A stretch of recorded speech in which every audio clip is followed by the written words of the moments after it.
perdón. Ya está grabando, ¿eh?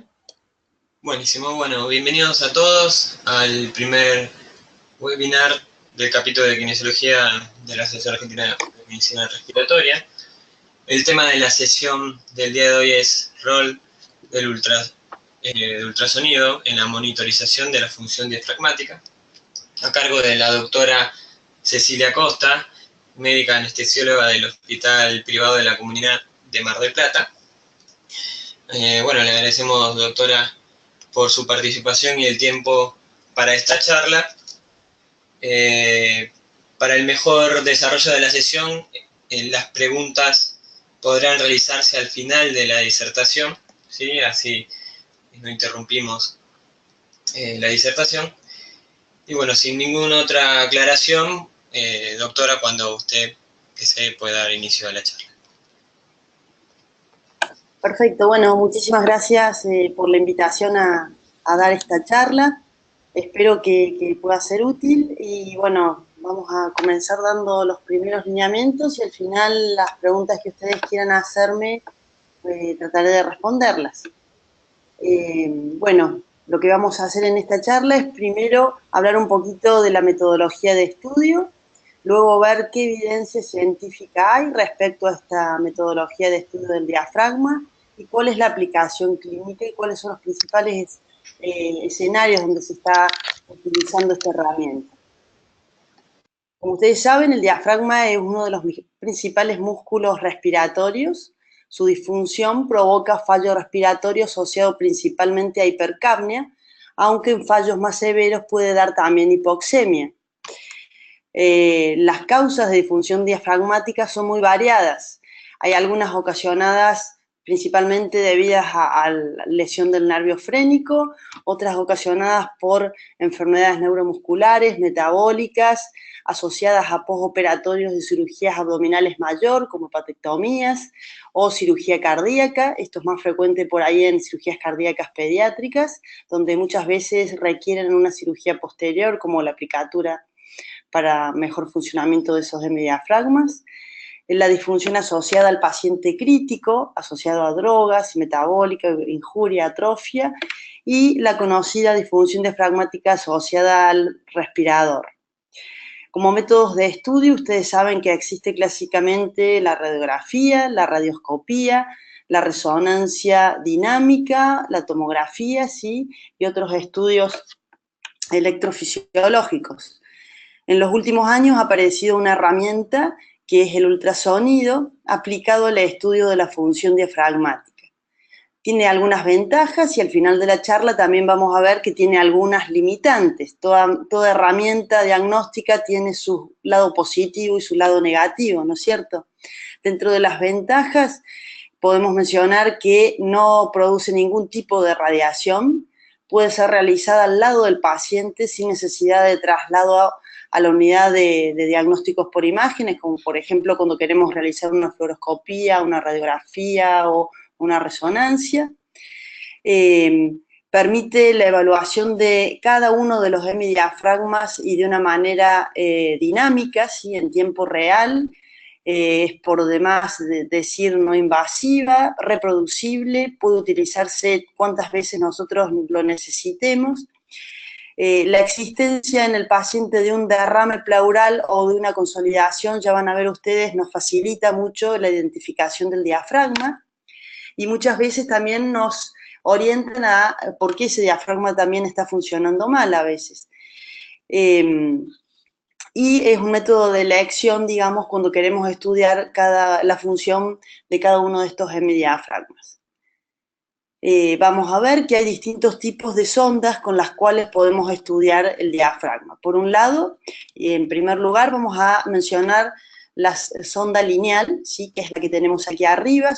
Las sondas lineales son sondas que tienen alta frecuencia. ¿Qué quiere decir que tiene alta frecuencia? Que la resolución en campo cercano va a ser muy buena. Por tal, es muy práctica y muy útil para estudiar lo que es el engrosamiento diafragmático, que ya vamos a ver que se utiliza estudiando la zona de aposición. Mientras que las ondas convex o la sonda sectorial, que ustedes van a ver que es la que utiliza el cardiólogo, por ejemplo, para hacer el ecocardio, tienen baja frecuencia y esto hace que puedan penetrar en profundidad hasta 30, 35 centímetros y por tanto nos van a permitir estudiar de manera dinámica la excursión diafragmática. Entonces, podemos estudiar el diafragma viendo cómo va excursionando, ¿sí? Como un sinusoide en tiempo real, posicionando la sonda convex o sectorial a nivel subcostal. O podemos estudiar en la zona de aposición con la sonda lineal, que es la que tiene gran resolución en superficie, el engrosamiento del músculo diafragmático. Ya vamos a ver más claramente cómo se identifica. Por tanto, si yo posiciono la sonda, por ejemplo, a nivel flanco lateral, sería en este sitio, lo que yo estaría viendo en esta región es esta imagen, ¿sí? Hacia acá estaría la cabeza del paciente, hacia la parte derecha sería caudal, estarían los pies del paciente, esto sería posterior y esto anterior. Por tanto, esta imagen homogénea está dada por el hígado, por debajo esta es la estructura que representa la columna vertebral hacia posterior, aquí estaría el riñón, el espacio de Morrison, y esta línea hiperecoica blanca es el diafragma. Si ustedes se fijan, en el momento que el paciente inspira, viene esta cortina, fíjense en manera dinámica, aparece ahí la cortina esta de aire, que representa el pulmón que está en la cavidad torácica.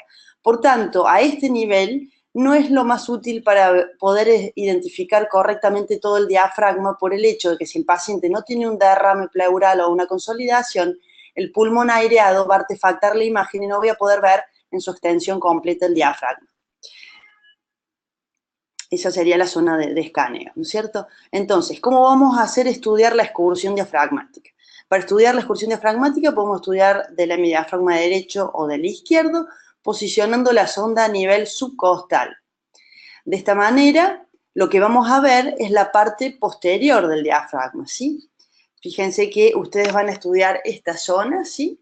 Y al colocar la sonda en este sentido, el haz de ultrasonido va a transmitir el movimiento diafragmático. Por lo tanto, si esta línea negra simboliza el diafragma, cuando el paciente inspira, el diafragma se va a acercar hacia la sonda. Al acercarse hacia la sonda y nosotros graficar este movimiento en un modo M, vamos a ver que todo lo que se acerca genera una onda positiva, mientras que el diafragma en expiración se va a alejar de la sonda de ultrasonido, por tanto, la curva que vamos a tener es un descenso. Por tanto, podemos estudiar el diafragma en dos modalidades. En modo bidimensional, si yo tengo la sonda aquí debajo, fíjense, en expiración sube el diafragma, en inspiración baja el diafragma. Aquí estaría la columna, este sería el hemidiafragma derecho y este el hemidiafragma izquierdo. Esto es en un paciente pediátrico. El paciente pediátrico tiene la ventaja de ser más pequeño o un paciente delgado, por tanto, poniendo la sonda a nivel subsifoideo, vamos a poder observar de manera dinámica y comparar los dos hemidiafragmas al mismo tiempo. En un adulto normalmente vemos un hemidiafragma por separado y luego estudiamos el otro. Si yo hago un corte a este nivel, ¿sí? Genero lo que se llama el modo M. Hago un corte a este nivel y lo analizo en el tiempo. Por tanto, si nos corremos aquí a la derecha, yo he hecho un corte a este nivel y estudio el movimiento de esta línea hiperecoica, que es el diafragma, a nivel del tiempo.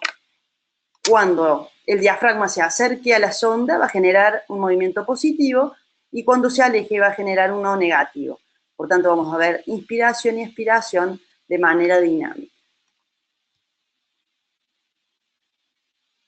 Entonces, si nosotros posicionamos la sonda convex o sectorial a nivel subsifoideo, lo que vamos a ver es esta línea hiperecoica, que es el diafragma, ¿sí? Sería esta toda la línea hiperecoica, esto sería el hígado.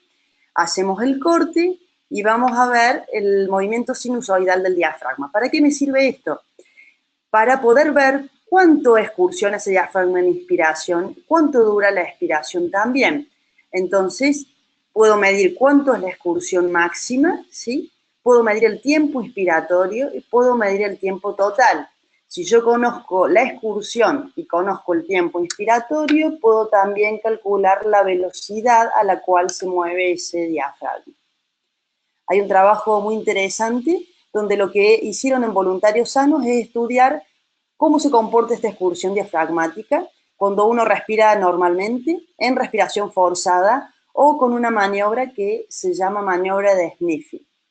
En respiración normal, ¿sí? Lo que tomaron es cuánto excursiona este diafragma, ¿sí? Como máximo, y lo normal, cuando un paciente está respirando adecuadamente, es que tenga un engrosamiento aproximadamente de 2 centímetros. En las mujeres se dice que como mínimo tiene que ser hasta 0,9 y en un varón hasta 1 centímetro. Ahora bien, cuando la respiración es forzada, cuando yo le digo al paciente que respire profundamente y hago un corte a este nivel, lo que voy a ver es que esta excursión llega hasta 6-7 centímetros. Por último, la otra maniobra que podemos utilizar para estudiar excursión es esto que se llama maniobra de sniffing. ¿En qué consiste? Consiste en decirle al paciente que cierre la boca y haga una inspiración forzada por la nariz. De esta manera, lo que se produce es una contracción súbita del diafragma y, por lo tanto, lo que voy a tener graficado es un ascenso repentino del diafragma. No es un ascenso grande como en la expiración y parejo, sino acá de repente se contrae el diafragma. Y de esta manera podemos rápidamente descartar si el paciente tiene, por ejemplo, una parálisis diafragmática. Ya vamos a verlo a lo largo de la charla en unos gráficos que van a quedar un poco más claros. Lo interesante de esta técnica es que la reproducibilidad del método es muy alta, tanto intra como interobservador, para el diafragma derecho como el izquierdo. Esto hace que sea una técnica aplicable para valorar la excursión de nuestros pacientes. Ahora bien, la otra forma de estudiar el diafragma es estudiar el engrosamiento del diafragma, o sea, la reserva contráctil que tiene el músculo como tal. Como vamos a estudiarlo en la zona de aposición y es una zona cercana a la pared torácica, vamos a utilizar la sonda lineal que dijimos que tenía mayor frecuencia y mayor resolución en zonas cercanas a la piel. ¿Dónde vamos a posicionar esta sonda lineal? A nivel del 8º-9º espacio intercostal y lo podemos hacer a nivel de la línea axilar anterior o al nivel de la línea medio axilar, ¿sí? Aquí o un poquito más posterior. Lo que vamos a evaluar es la fracción de engrosamiento. ¿Cómo se mide la fracción de engrosamiento? A través de esta fórmula. El grosor al fin de la inspiración menos el grosor que tengamos en el músculo diafragmático al fin de la expiración, dividido por el grosor al fin de la expiración expresado como un porcentaje. Fíjense cómo se evalúa esto. Esto se evalúa, dijimos, en la zona de aposición del diafragma. El diafragma va a estar representado por 3 capas. Una capa más próxima a la superficie, a la pared torácica, a la piel, que es la capa pleural. Otra capa que es esta, que es la blanquita.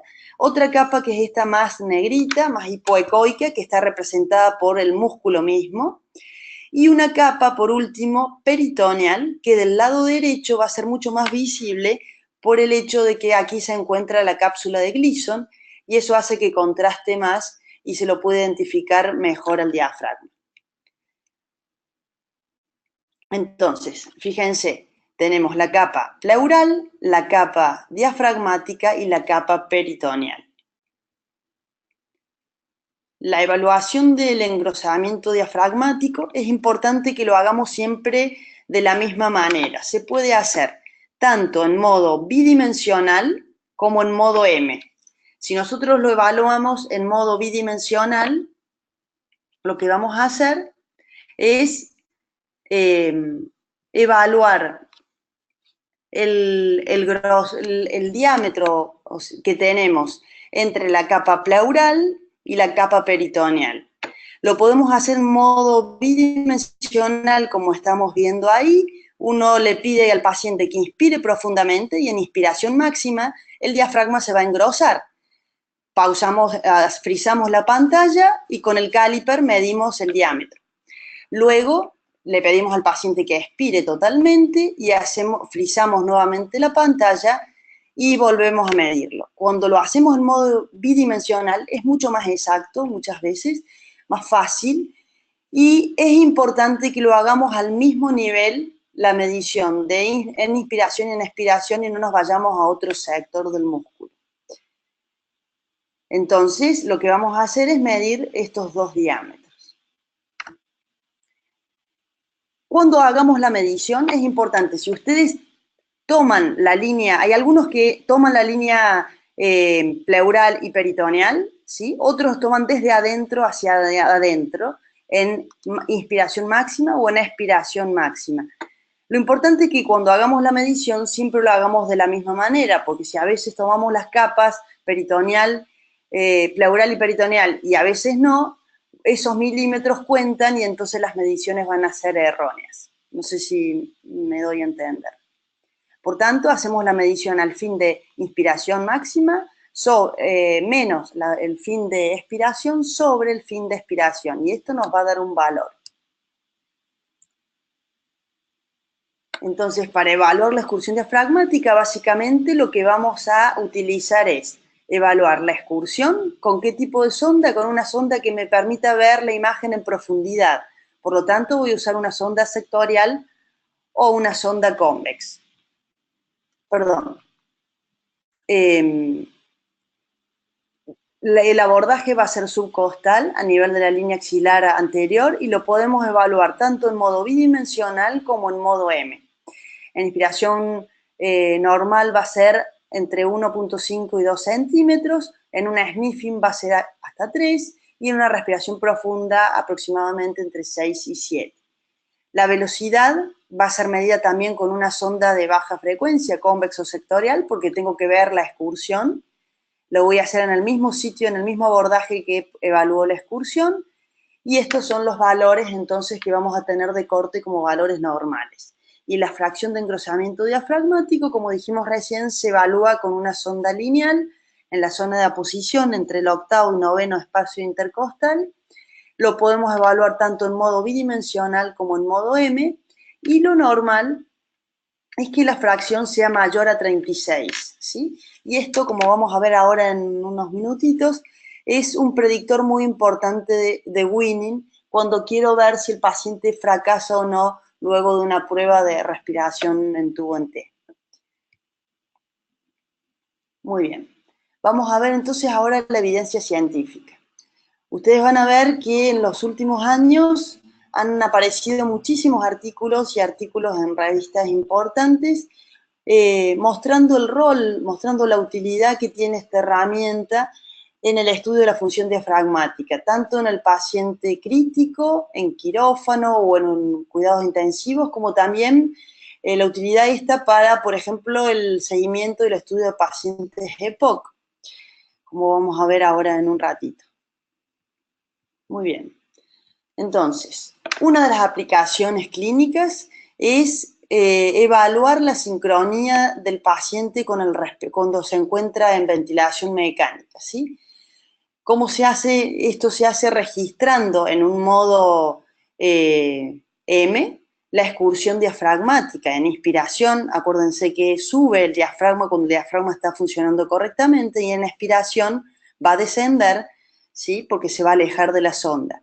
Si en esa gráfica nosotros también incorporamos la curva de presión del respirador, podemos ver si hay una correlación entre la inspiración del paciente y la inspiración que está aportando el respirador cuando el paciente se encuentra en asistida. Fíjense acá la disincronía que existe con el respirador.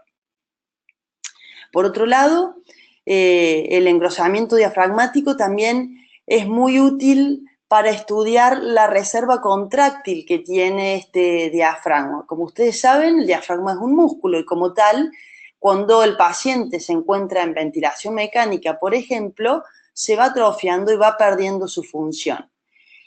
Hay trabajos que demuestran que la excursión diafragmática no es útil para el estudio de la reserva contráctil del diafragma, ¿sí? sí, en cambio, el engrosamiento del diafragma. Y fíjense en este trabajo muy interesante de Golliger, que demuestra que el engrosamiento diafragmático es menor en pacientes que se encuentran en ventilación asistida o controlada versus a los voluntarios sanos, ¿sí? Entonces, esto quiere decir que realmente el engrosamiento nos está indicando qué reserva contráctil tiene ese músculo. Y inclusive hay estudios que demuestran que si el paciente que está en ARM tiene periodos donde el paciente se lo pone en asistida, esa atrofia no ocurre de manera tan marcada como en un paciente que está en una modalidad asistida totalmente, en modalidad controlada totalmente por el respirador.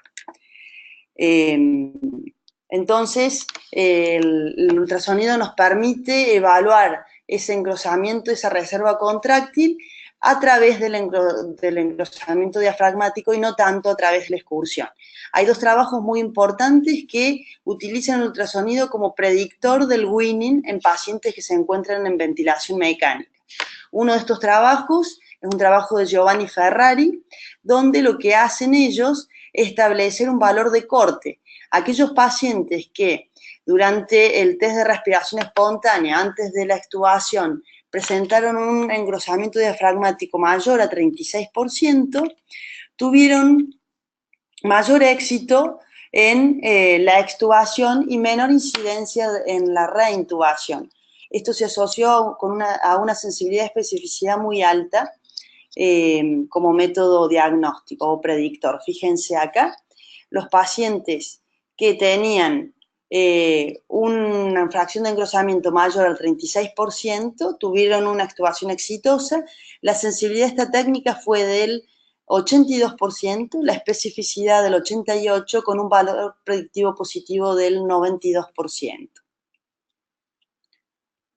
Hay otro trabajo, que yo no lo he puesto aquí, que toma un corte de 30%, por tanto, entre 30 y 36%, como figura en este trabajo de mayo, sería un predictor exitoso de winning. Por otro lado, también podemos evaluar la excursión diafragmática, ¿sí? Comparar la excursión diafragmática entre diafragma derecho e izquierdo, también para predecir el winning, el éxito en el winning. Y la excursión, si bien es un predictor útil, ¿sí? Es mucho más útil evaluar el engrosamiento diafragmático, sobre todo si el paciente está con el respirador.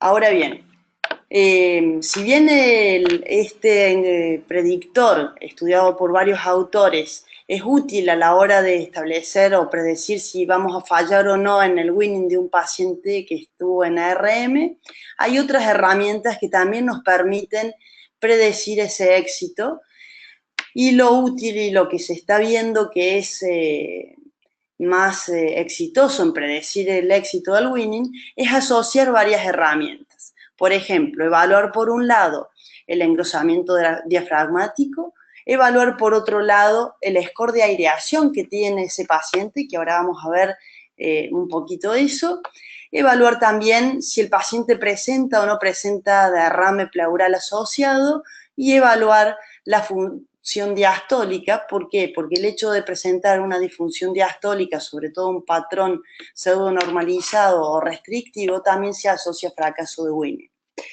Sommer lo que hizo fue establecer un score de aireación y de esta manera predecía si el paciente falla o no luego de una prueba predictora de winning.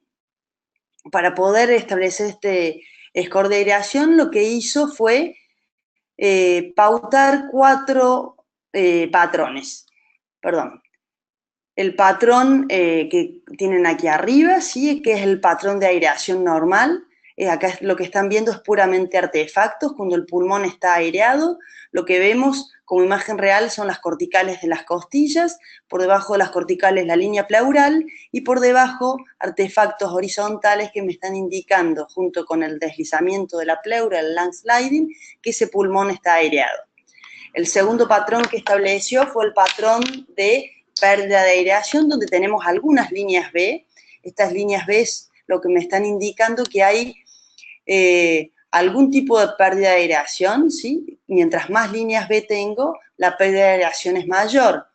Fíjense en este otro escaneo, que es el patrón, el tercer patrón que él estableció, aparecen múltiples líneas B. Acá la pérdida de aireación es mayor, y finalmente el patrón de consolidación pulmonar, donde la pérdida de aireación es total, ¿sí? Fíjense, acá ya no tengo artefactos como en las primeras tres imágenes, artefactos horizontales o verticales llamados líneas B, sino que acá tengo una imagen totalmente real.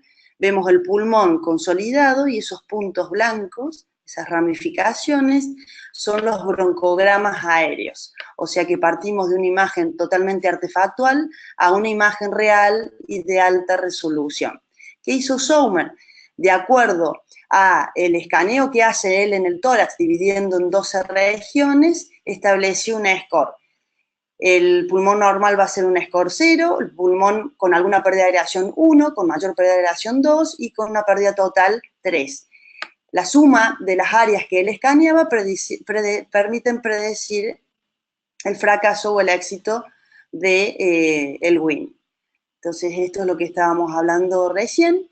De manera sintética o resumida, lo que hace es evaluar las 4 áreas, establecer un score de acuerdo a los escaneos en las 6 áreas de cada hemitórax, 12 áreas en total, y mientras mayor sea el score obtenido, mayor la pérdida de aireación y mayor la posibilidad de fracaso de Winning. No sé si los he complicado un poco, pero realmente el aunar 2 herramientas es muy útil. Nosotros lo utilizamos muchísimo a esto, también en quirófano para ver la aireación de los pacientes. Por tanto, ¿qué hizo Sommer? Aquellos pacientes que tenían una score de aireación menor a 13, las posibilidades del éxito en la extubación son muy grandes, mientras que aquellos pacientes que tenían una score de aireación mayor a 17, las posibilidades de éxito luego de la extubación son mucho menores. Hay una zona gris, ¿sí?, entre 13 y 17, donde hay un poco de incertidumbre en qué es lo que pasará, una limitante de este método. Otra aplicación, y la verdad que es una aplicación muy interesante, es el cálculo de este índice que ideó Sanforlin, que es lo que llamó índice mío, que es el índice de obstrucción en modo M. ¿Para qué se utiliza esto?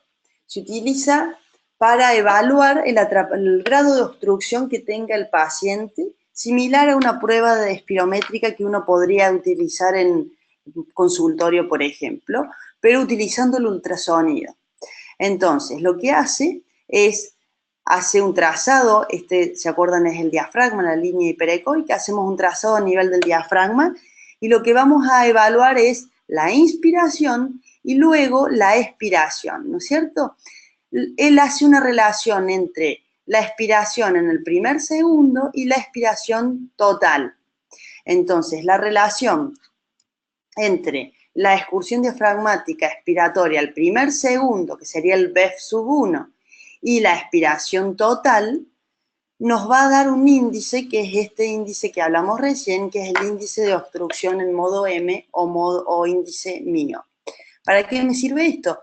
Para hacer el cálculo, por ejemplo, en un paciente asmático que está cumpliendo bien su tratamiento y que clínicamente está bien, podemos evaluarlo también a través de ultrasonido, haciendo el cálculo de esta relación, y vamos a ver que en el primer caso, el índice mío es de 85, mientras que fíjense en este paciente que tiene una expiración muchísimo más prolongada, por tanto la relación ya es muchísimo menor, desde 48.77, esto nos está hablando de un patrón obstructivo.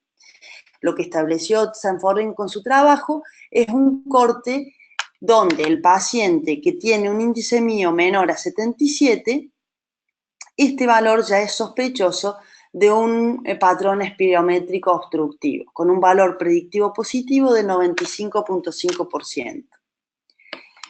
Por otro lado, tenemos como aplicación clínica, y esto lo utilizamos también muchísimo en quirófano y en el postoperatorio inmediato, es la evaluación de la parálisis diafragmática, ¿sí?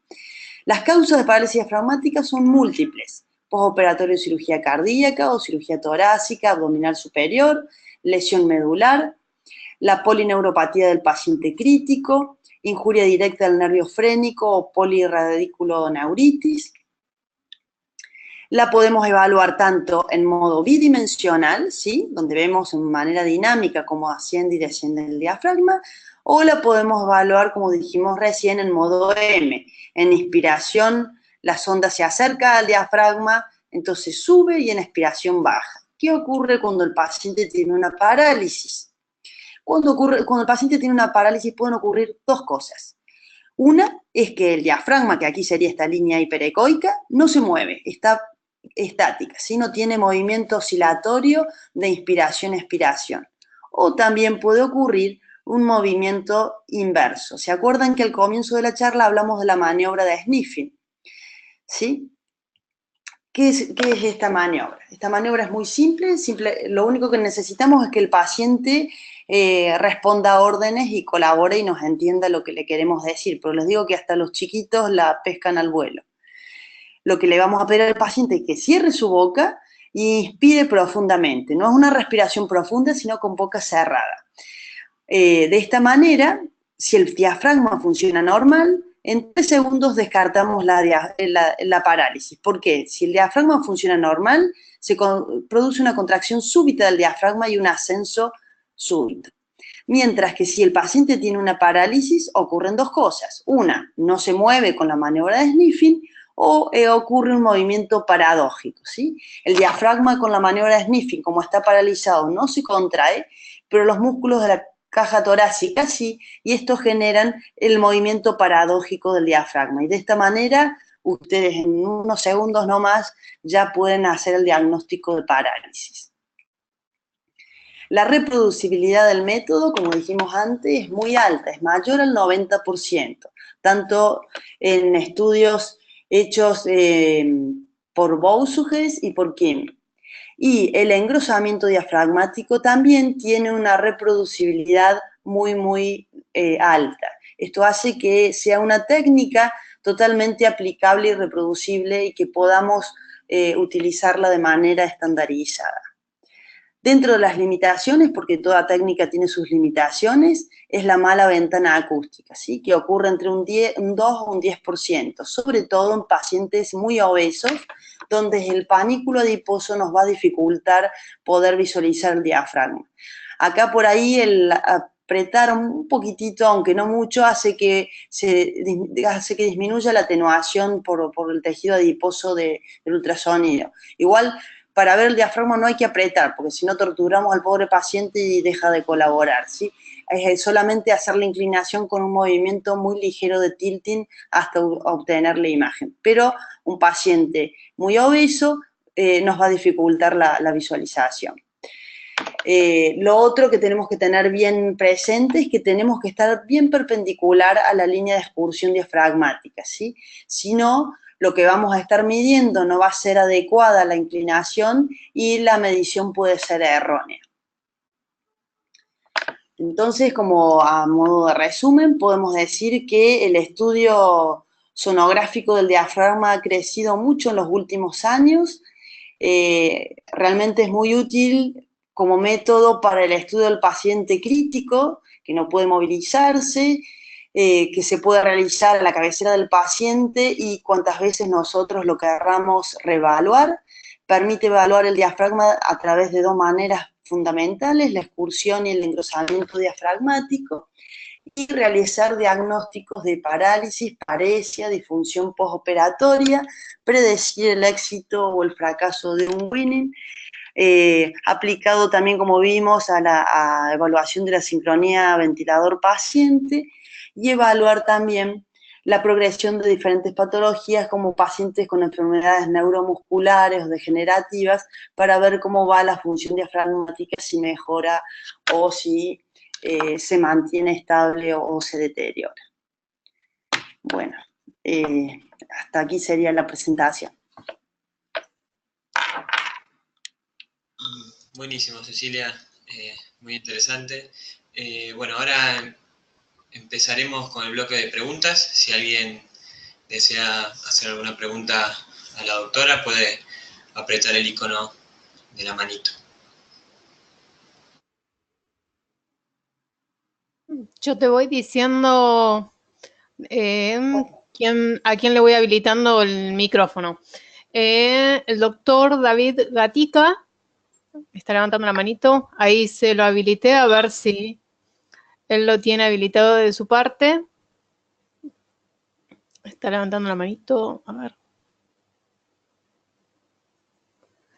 Tiene el sonido desactivado por el asistente, dice, a ver si hay algo que no está funcionando por parte del doctor Gatica. Voy a habilitar, ¿ahí está? Sí, perfecto, hola. ahí está, bien. Bueno, me gustó mucho la clase y quería preguntarle una dificultad que tenemos en cuanto al espesor en la inspiración profunda y en la expiración máxima. Ahí perdemos la visión del diafragma, entonces no lo podemos medir ahí. ¿Cómo lo hacen Porque ustedes? avanza el pulmón. Claro, entonces se Porque, corta. agradezco tu pregunta, ¿por qué? Es porque te avanza el pulmón, te avanza la cortina del pulmón, ¿no es cierto? ¿O por qué es que no lo puedes ver? Bien, el truco ahí, lo que tenés que hacer es ponerte un poquitín más inferior. O sea, una vez que vos empezás a visualizar en la zona de aposición el diafragma, cuando el paciente inspire, lógicamente, si el pulmón está ventilando correctamente, ¿no es cierto? No tenés derrame o no tenés consolidación, el artefacto generado por el pulmón aireado te va a obstaculizar la imagen real del diafragma. Entonces, lo que te conviene hacer es descender a un espacio más inferior y ponerte, si vos querés, en oblicuo. De esa manera te pones entre una costilla y la otra, evitas la sombra acústica de la costilla y te pones por debajo, cosa que, si bien el paciente va a inspirar, ¿sí? No vas a tener la cortina del pulmón que te obstaculice la visión. No sé si te acordás el videíto que yo les mostré recién. Se ve en parte el pulmón, a ver si lo ponemos, se ve en parte el pulmón, pero no obstante, vos podés seguir evaluando el diafragma. Sí, sí, sí. Por ahí se nos dificulta, entonces se nos pierde bastante la medición del Lo otro, espesor. fíjate, acá Siempre, aparece, a ver si me habilita el cursor. No sé por qué no me aparece el cursor, espera. Ahí está. Fíjate en este video, ¿sí? En el momento de inspiración aparece, ahí se va el pulmón. Y ahí aparece un pelín el pulmón, y ahí aparece de nuevo. Si vos partís de la imagen donde el pulmón te quita casi toda la imagen del diafragma, o sea, avanza hasta aquí, lo que te conviene hacer es descender hacia caudal, hacia los pies del paciente, digamos, un espacio inferior, para poder evaluar máximamente el engrosamiento diafragmático. Lo otro que a veces, sobre todo cuando uno está empezando, dificulta, es que quiere hacer la medición sí o sí en modo M. ¿Qué pasa en modo M? Sobre todo si el músculo no es muy magro, porque por ejemplo, en este caso se ve perfecto el músculo, pero hay veces que es más grasoso, por decirlo de manera más simple, y entonces tenemos como fascias acá o líneas blancas, y cuando hacemos el modo M tenemos tantas líneas blancas que no sabemos cuál es la línea pleural y peritoneal, ¿sí? Entonces, lo que nos conviene es hacer inspiración máxima, lo frizás en inspiración máxima, haces la medición, luego volvés que el paciente vuelva a respirar, expire totalmente, y cuando expira totalmente volvés a frizar la imagen y haces la medición. Pero el truco para que el pulmón no se te meta es descender un pelín más hacia caudal. bueno, nosotros siempre tomamos de medida para que sea más uniforme la zona de aposición del Sí, diafragma y ahí hacemos la medición. exacto. Exacto, sí, pero si estás en la zona de oposición es el sitio correcto. Pero si si en ese espacio estás con el pulmón que te está artefactando la visión, descendés apenas un poquito hasta que obtenés la imagen esta que, como estás viendo en el videíto, que no te obstaculiza la visión el pulmón. Claro. Bueno, si no, ya después por mail me contacto con usted, doctora, no hay problema. Perfecto, sí, al comienzo está el mail y si no, después ahora por si quieren Bien. algún PDF o algún material más o agendándolo y haciendo la imagen. ¿Hay alguna pregunta más? ¿Alguien? Sí, Matías Tonelier, ahora voy a habilitarle el micrófono, que está levantando la manito. Yo ya se lo habilité, a ver si por parte de él.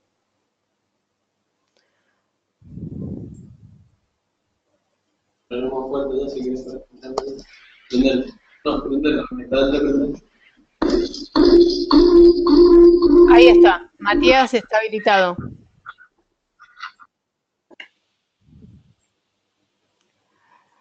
Matías Tonelier. Había levantado la manito.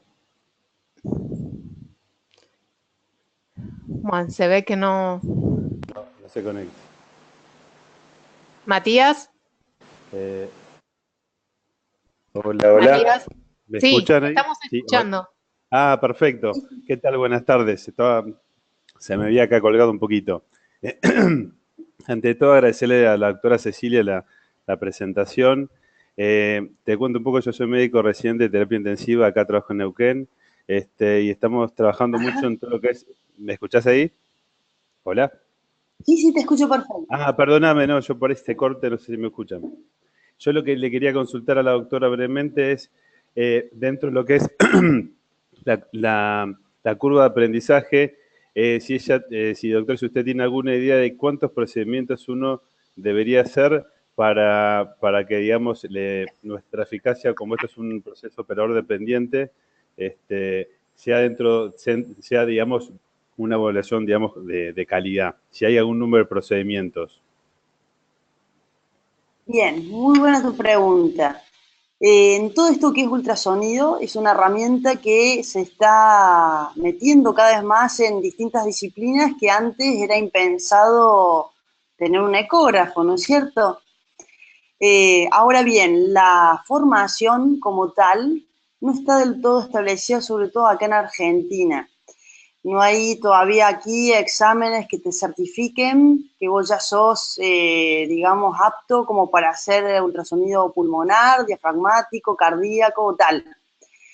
La curva de aprendizaje, tanto para ecografía pulmonar como para diafragmática, es mucho menor que la curva para hacer un ecocardio, sobre todo el transtorácico que vos has visto que lleva más y es más frustrante al comienzo.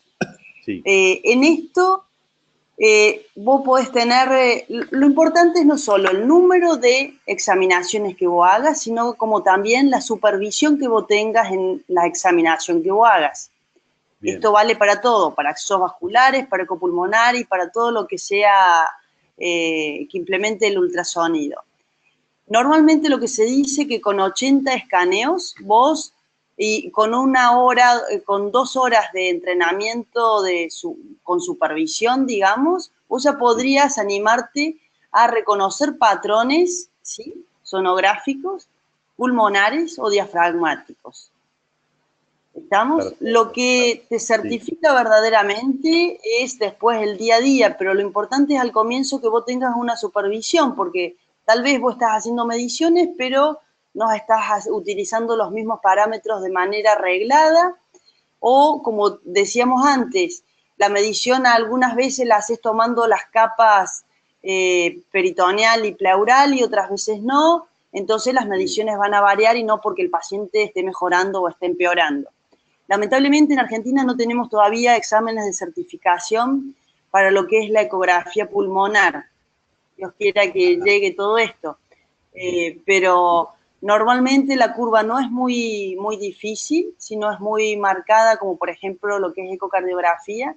Yo te diría que hay trabajos donde evalúan estudiantes que los ponen haciendo ecografía pulmonar 2 horas y con un entrenamiento medio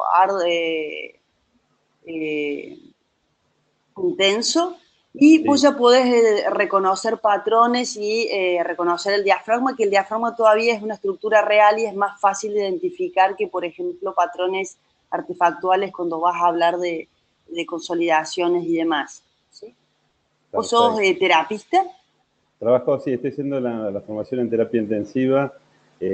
Vengo haciendo con el tema de ecografía en general hace 5 o 6 años y hace poquito conseguimos un ecógrafo portátil y bueno, estamos con toda esta filosofía de hacer ultrasonido al lado de la cabecera del paciente y tratar de integrar esa información para darle una respuesta clínica al paciente. Trabajo con un equipo de kinesiólogos que son muy buenos y estamos tratando de incorporar la ecografía, todo lo que es nuestro protocolo de destete, comparándolo con otras valoraciones, con las habituales. Así que interesantísimo. Para mí, muy interesante la charla. ¿Sabés qué? Ha salido ahora, en terapia es un campo que es genial, el ultrasonido, podés hacer 1000 cosas y realmente cómo te abre la cabeza, o muchas veces es frustrante, porque vas a ver que hay pacientes que por heridas que tengan, curaciones, enfisema subcutáneo y demás cuestiones, no podemos tener una imagen correcta, pero muchas otras veces algunas interrogantes que se nos aparecían y de repente tenemos la respuesta y estamos viendo qué es lo que está pasando con ese paciente. Hay un trabajo que ha salido recientemente que está hecho por kinesiólogos y que hablan sobre scores de aireación y demás, que realmente es muy, muy bueno.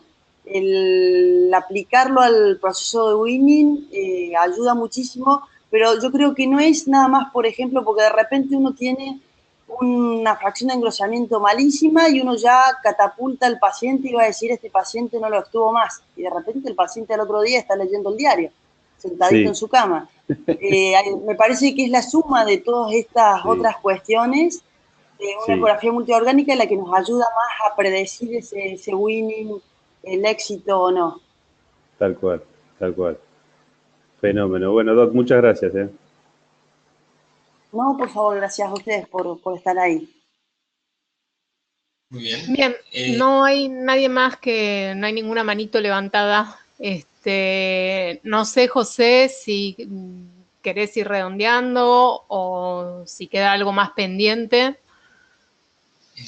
No. Si no hay otra pregunta más, podemos ir redondeando. Si no, yo antes de cerrar quisiera preguntarle una cosa, doctora, si yo sé que el índice de fracción de acortamiento usted lo vio en adultos, pero sé que en pediatría esto es distinto. Puede ser que el índice sea menor. Yo, por lo que tengo entendido, tengo un valor del 17%. No sé si usted maneja algún otro valor. Exactamente. En pediatría los valores son menores, pero la gran limitante es que en pediatría y función diafragmática no hay tanto escrito. Hay muchos trabajos, sobre todo trabajos postoperatorios de cirugía cardíaca, donde evalúan la función diafragmática y realmente es una herramienta muy útil para predecir el winning cuando ocurre algún tipo de paresia asociada a la cirugía misma, ¿no es cierto? Pero los límites tanto de excursión como de engrosamiento, no hay unos valores de cortes tan claros como si están establecidos en el adulto. Creo que es un campo que es muy lindo para explorar. Claro, así es. Bueno, muchísimas gracias, doctora. La verdad que un placer la charla, muy interesante. Bueno, esperemos que pronto otra vez tengamos el placer de escucharla. Bueno, muchísimas gracias a todos los participantes y bueno, nos veremos quizás en una nueva sesión de capítulo. Muchas gracias. Gracias, Muriel. No, por mi parte todo bien. Hubo 32 participantes, así que fue bastante. y para mí todo perfecto, salió todo muy bueno. En unos días lo vamos a publicar en la Mediateca para la gente que no pudo asistir y para la gente que lo quiera volver a recordar. Esta clase de la doctora va a estar en la Mediateca. Buenísimo. Bueno, muchísimas gracias por la invitación. Muchas gracias por la invitación. Y si en algo más puedo aportar o si quieren leer alguno de los papers que presenté acá o alguna otra información, bueno, quedo a disposición en lo que pueda llegar a ser útil. Bueno, muchísimas gracias. Muchas gracias por todo. Bueno, muchas gracias. Bueno, hasta luego.